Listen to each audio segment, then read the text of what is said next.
At the beginning of the summer tourism season, this town square was bustling with tourists at this time, some coming from the cruise ships, others just going store to store browsing various items.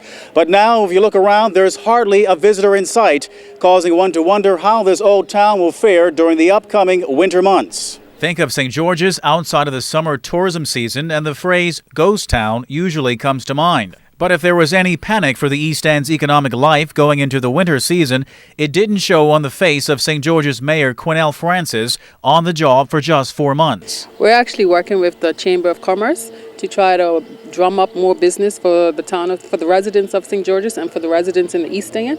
We are a living town, so we need to monopolize or capitalize on this factor that we are a living town. And so we are looking forward to getting some of our businesses so that they can target the resident and so that we can play a part in bringing our town back to life. I think there's a lot of challenges that the businesses have in the East End, but I think that if we do start looking outside the box and the residential community starts coming out and, voicing their concerns, then I think we might be in the right direction. As to whether or not this direction will lead to immediate economic ideas for the old town within the next few months. Yeah, we're actually looking at starting programs for this season. We're looking at a late night shopping, hopefully on a Thursday evening, so that the residential community can come home, because most of us do work outside of the town. So we can come back to the east and be able to shop around and be able to, just be able to put back into our town.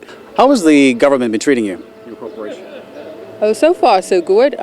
We've got a good relationship with the Minister of Municipalities, Minister Fay, and so far since the Act has been passed, we have been receiving quickly responses in reference to our resolutions approval. So we hope that continues. So they've been assisting us rather than hindering us. The government has promised a new hotel complete with new jobs and new business. But St. Georgians have heard it all before under the former PLP government, only to see nothing but a hole in the ground at the former Club Med site. We're very optimistic at this time.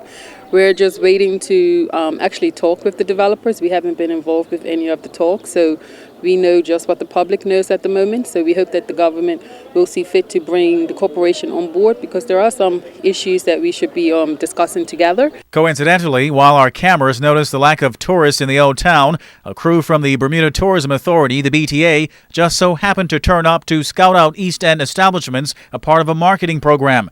Their presence causing one business owner to point out to ZBM News that just because the square was lacking tourists on a Tuesday doesn't mean that it is the case during the rest of the week, with an America's Cup event planned in the town soon. Tari Trott reporting for ZBM News 9.